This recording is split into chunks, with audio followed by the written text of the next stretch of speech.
Gimana kabarnya hari ini? Meskipun kita ibadahnya online kayak gini, tapi tidak menghambat kita tetap beribadah sama Tuhan ya.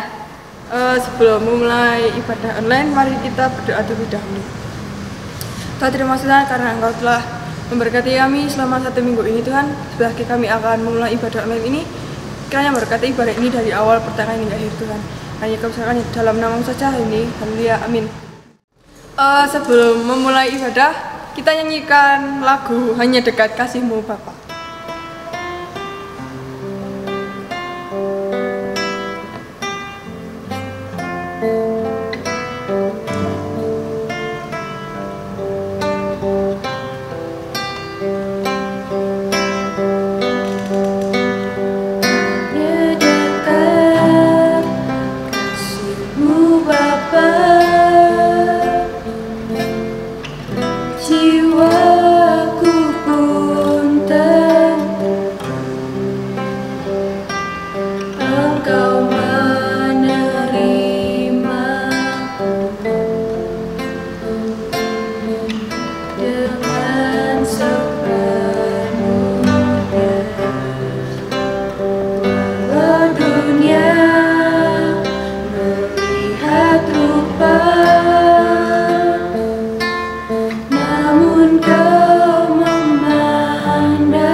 Damai, kita mengatakan Tuhan besertamu tapi sambil FF ya.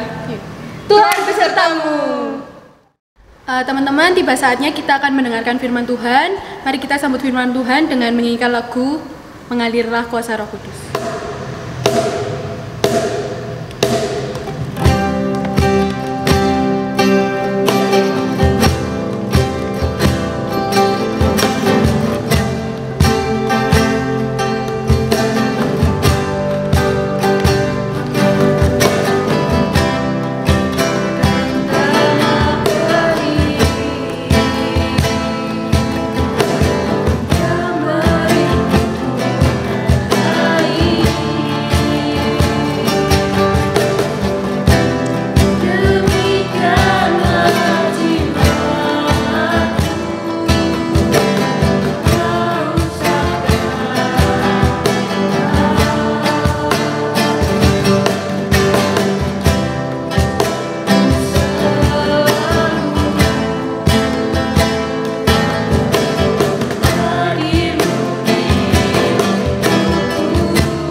adik-adik remaja di rumah, kita mempersiapkan hati sebelum mendengarkan firman Tuhan.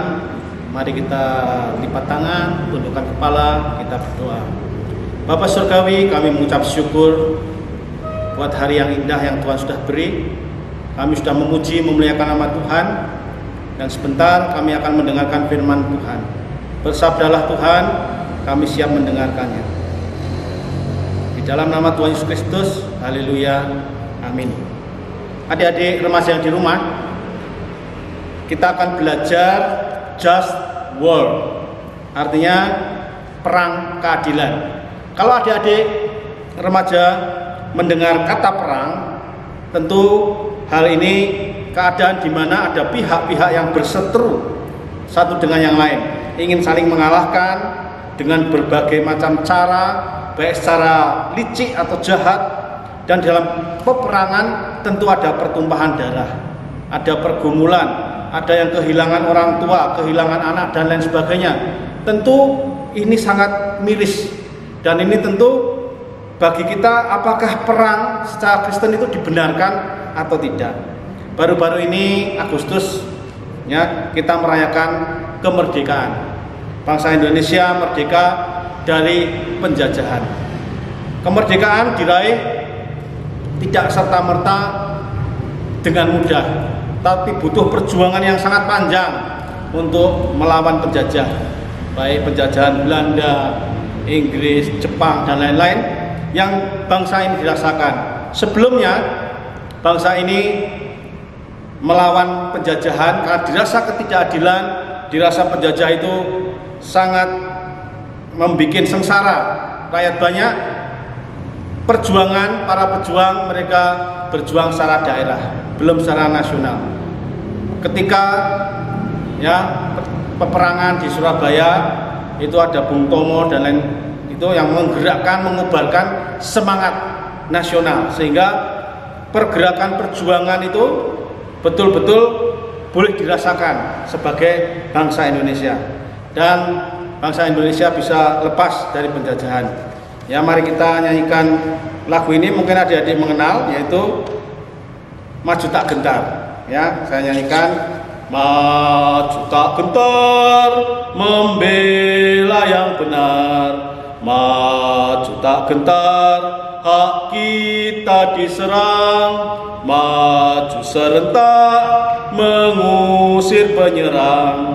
Maju serentak, tentu kita menang. Bergerak, bergerak, serentak, serentak, menerkam, menerjang, terjang. Tak gentar, tak gentar, menyerang, menyerang. Majulah, majulah, menang. Yang menjadi pertanyaan kita sebagai orang Kristen, apakah perang itu diperbolehkan? Bukankah Tuhan Yesus mengajar pada kita ada prinsip adalah kasih? Oke. Yohanes Calvin menyebut bahwa perang demi keadilan itu sejalan dengan prinsip kasih.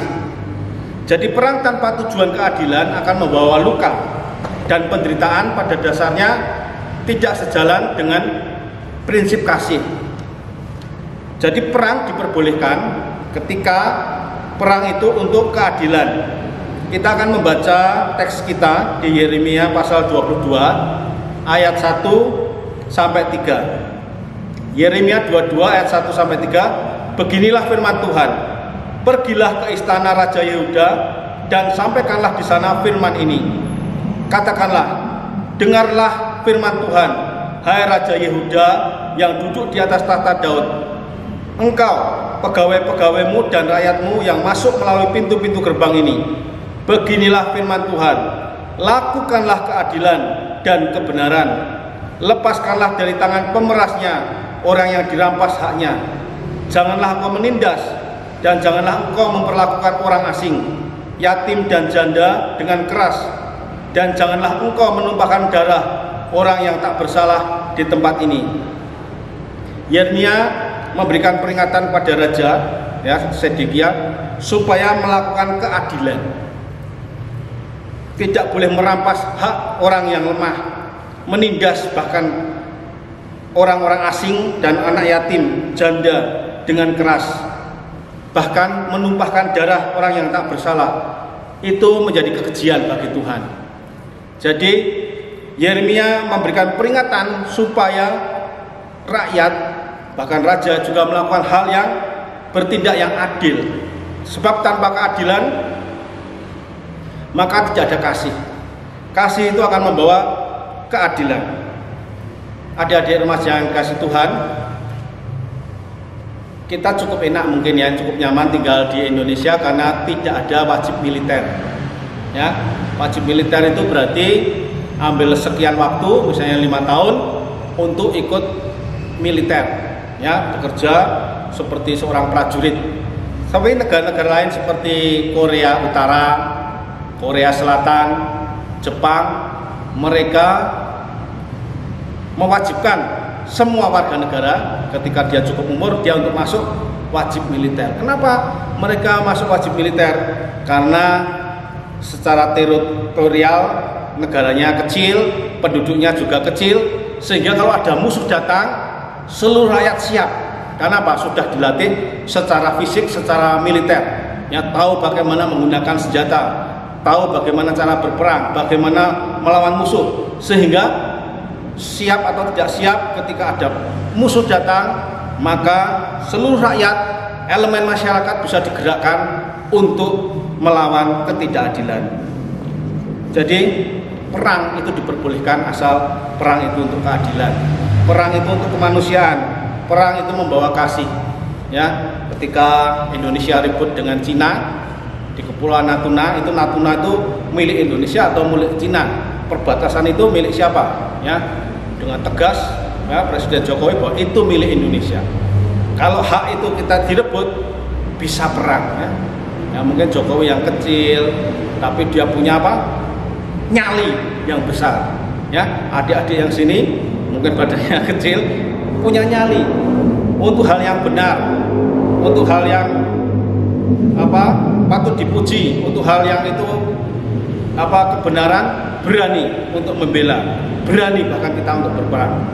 Kadang kita sudah dalam kemerdekaan kita mengisi kemerdekaan ini dengan belajar, ya, menambah ilmu dengan bekerja.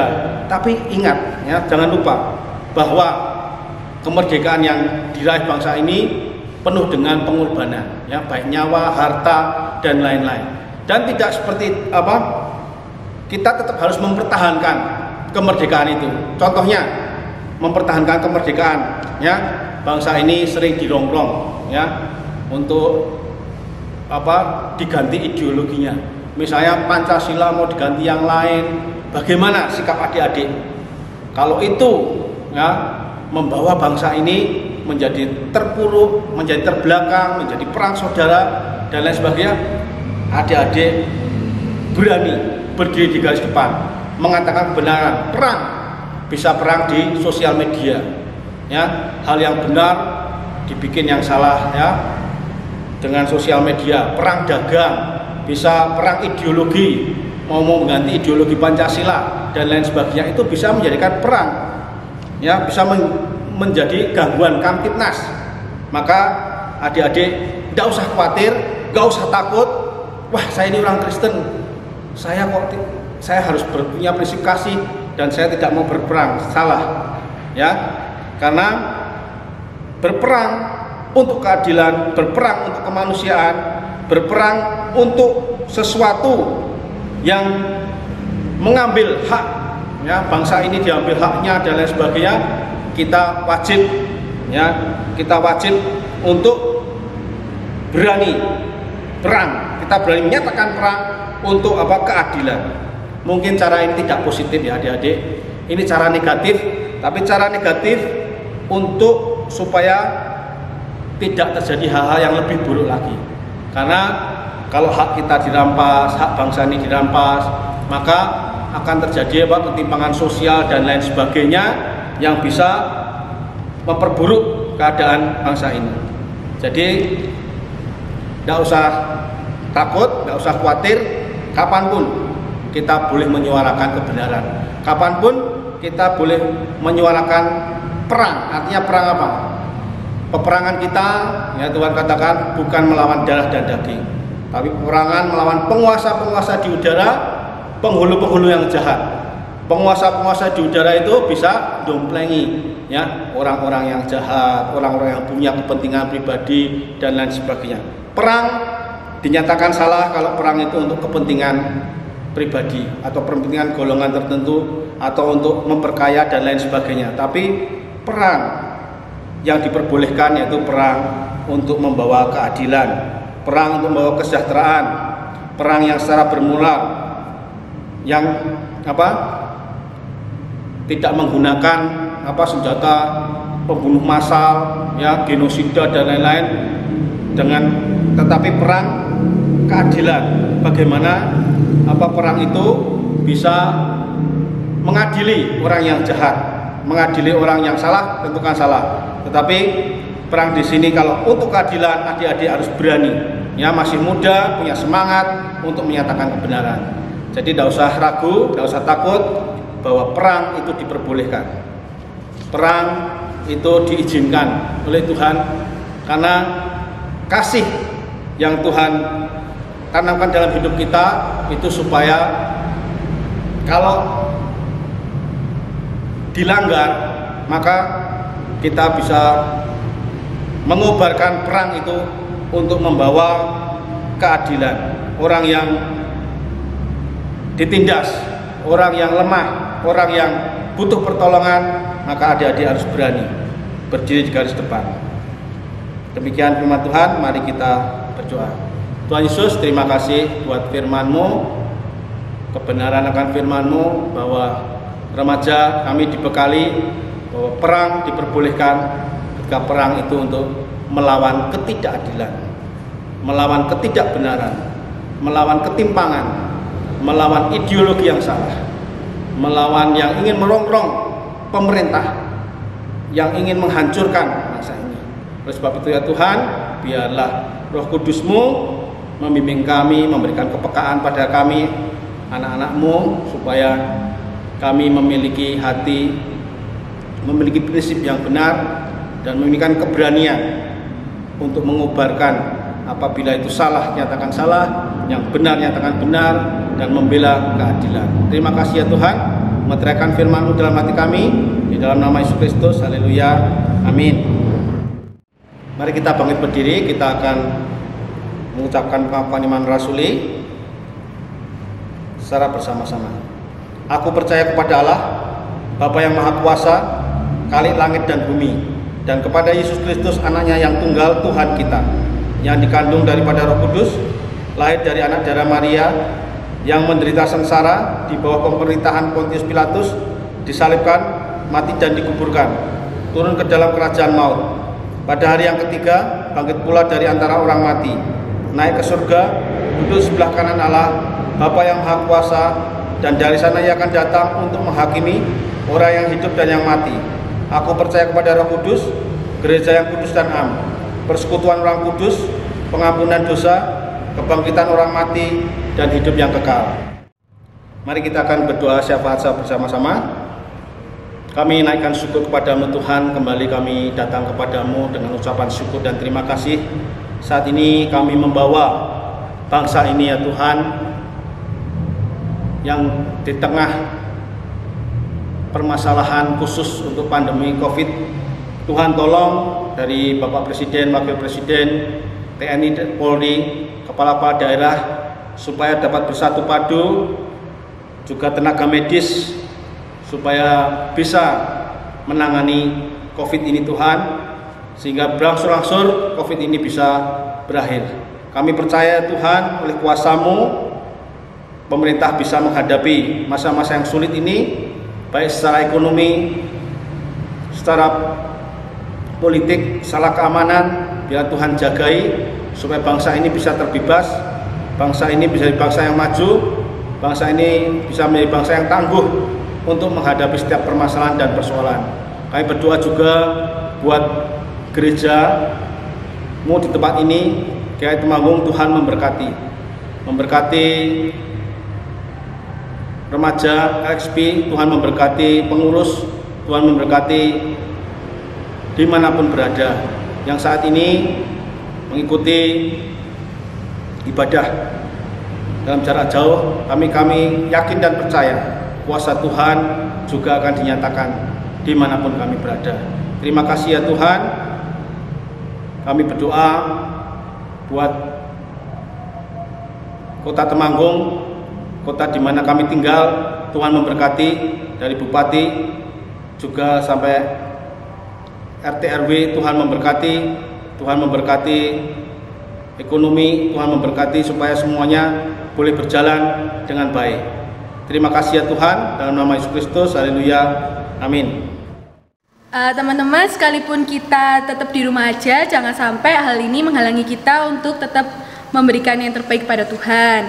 Saat ini kita akan memberikan persembahan. Nah, di tengah pandemi gini, persembahan bisa dilakukan dengan 2 cara. Untuk yang pertama, teman-teman bisa mengumpulkan persembahan dengan amplop tertutup yang dikumpulkan di rumah setiap minggunya dan kemudian dapat diserahkan kepada gereja saat kelak keadaan sudah membaik. Yang kedua, bisa melalui transfer ke rekening BCA dengan nomor rekening 15402650000 atas nama Inariati Gunadi.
Buat ayat berkat pada minggu hari ini diambil dari Efesus 4 ayat 25. Karena itu buanglah dusta dan berkatalah benar seorang kepada yang lain, karena kita adalah sesama anggota. Amin. Untuk menutup ibadah kita pada hari ini, mari kita nyanyikan lagu Bagai Raja Wali.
memberkati.